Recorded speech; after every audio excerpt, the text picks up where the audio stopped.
Olá, pessoal. Então, nas nossas últimas semanas, viemos refletindo sobre as mudanças nas relações de trabalho e produção que aconteceram na Europa em função da Revolução Industrial.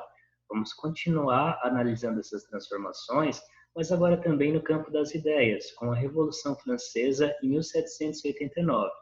Ela tem como um de seus principais pilares as ideias de liberdade, igualdade e fraternidade.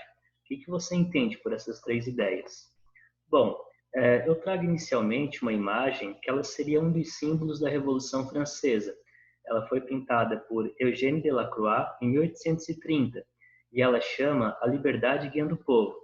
Nesta pintura, nós podemos perceber que se busca transmitir a ideia de que a Revolução Francesa ela foi uma luta que uniu todas as classes sociais, uniu pobres e ricos, lutando pelo mesmo ideal, lutando pela liberdade.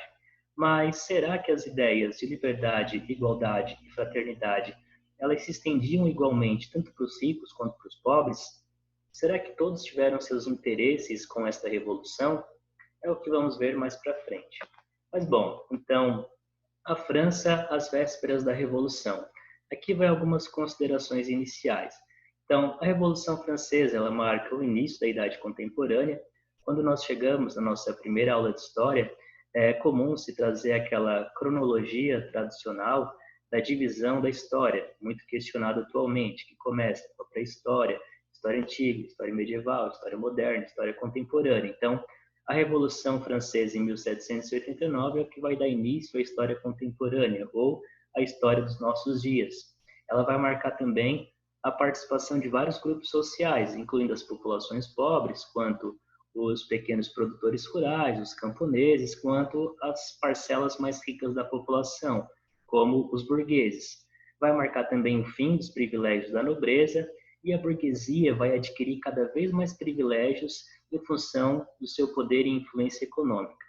Eu sei que esses termos, nobreza, burguesia, eles são um pouco complicados de compreender num primeiro momento, mas isso a gente vai aprofundar também ao longo das próximas semanas. Então, bom, a França, antes da Revolução, ela era o país mais populoso da Europa, tinha uma média de 28 milhões de habitantes e se dividiam em três grandes classes, também conhecidos como três estados. Então, vamos ter uma ideia. O primeiro estado era conhecido como clero. Ele era formado pelo alto clero, cardeais, bispos e abades, e pelo baixo clero, formado por padres, frades e monges. Principalmente os do alto clero, eles tinham muita influência e muito poder naquela sociedade. Então, esse primeiro estado era formado por uma média de 280 mil pessoas, e a igreja possuía muitas terras, muito poder, cobrava o dízimo, taxas sobre batismo, casamento e também sepultamento. Já no segundo estado, nós temos a nobreza.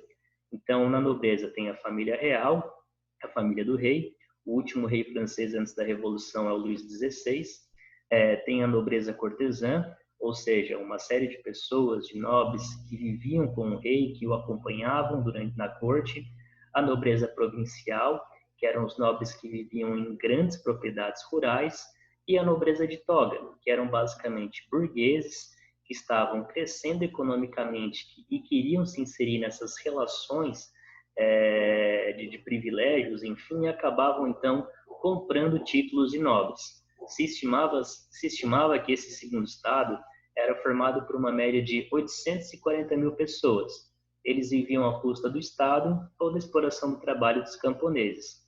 E, por último, o terceiro estado, que era a grande maior parte da população, era formado por 26 milhões e 880 mil pessoas. Então, basicamente, eram os trabalhadores rurais, os camponeses, trabalhadores urbanos e também a burguesia. Bom, como que se dá a crise social e econômica na França e faz com que ecloda a Revolução Francesa? Bom, naquele período, 80% da população trabalhava no campo, ou seja, a França tinha uma economia agrária. Porém, desde 1784, essa produção ela era insuficiente, ou seja, se produzia menos do que a necessidade para abastecer a população. Isso se dava por vários fatores, entre alguns deles, problemas climáticos. Então, alguns anos se tinha secas muito grandes, ou outros anos inundações, ou anos muito frios que acabavam afetando a produção.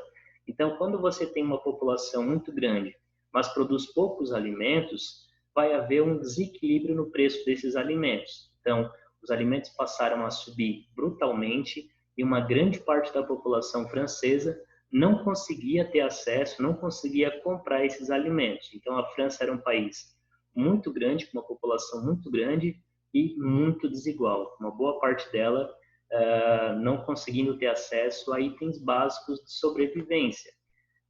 Nesse período também, a monarquia francesa estava numa séria crise financeira, porque gastava muito mais do que recebia. Somado a isso, o primeiro e o segundo estado, o clero e a nobreza, eles não precisavam pagar impostos, viviam com muito luxo, com muitos privilégios e benefícios, e o terceiro estado, que era o que mais passava necessidade, tinha que pagar os impostos e sustentar os privilégios do primeiro e do segundo estado. Então, isso faz com que se surja uma série de revoltas e de resistências à monarquia francesa. Então, a gente pode imaginar nesse contexto que a França seria como uma panela de pressão, que vai esquentando, vai saindo cada vez mais fumaça e não se desliga o fogo, vai chegar uma hora que vai estourar essa panela, que vai eclodir a revolução. Mas isso nós vamos aprofundar nas próximas semanas. Isso foi mais uma caracterização geral para a gente entender o que acontecia com a França para que a revolução acontecesse. Bom, aqui seguem algumas imagens para a gente ver como que eram a caracterização dessas classes sociais. Então aqui nós temos uma pintura do último rei da França antes da Revolução, que era o rei Luís XVI. Podemos perceber pelas roupas, né, roupas muito luxuosas, o lugar que ele está é muito luxuoso. Aqui é uma caracterização dos três estados. Então, à esquerda, nós temos um arcebispo com roupas muito luxuosas, muito confortáveis, né, com adornos também muito luxuosos. No meio, uma mulher representando a nobreza, também com roupas muito confortáveis, muito luxuosas. O semblante do rosto do primeiro e do segundo estado, né, muito confortáveis. E já na direita, uma mulher do povo, do terceiro estado. A gente já vê um desconforto no rosto, as roupas não tão luxuosas assim, começamos a perceber essas diferenças sociais. E por último, aqui tem a representação de uma mulher pobre da cidade de Paris. Os pobres em Paris, eles exerciam as mais variadas funções, como pedreiros, ferreiros, sapateiros, entre muitos outros. Então, eles eram conhecidos como sans-culottes. O que seria isso? O português básico é sem culote. Culote era uma calça justa, colada, que terminava um pouco abaixo do joelho. Ele era um traje típico dos nobres. Então, os pobres não usavam esse tipo de calça e também não tinham acesso aos privilégios da nobreza. Por extensão, as mulheres também eram conhecidas como sans-culottes. Isso é uma obra de 1789.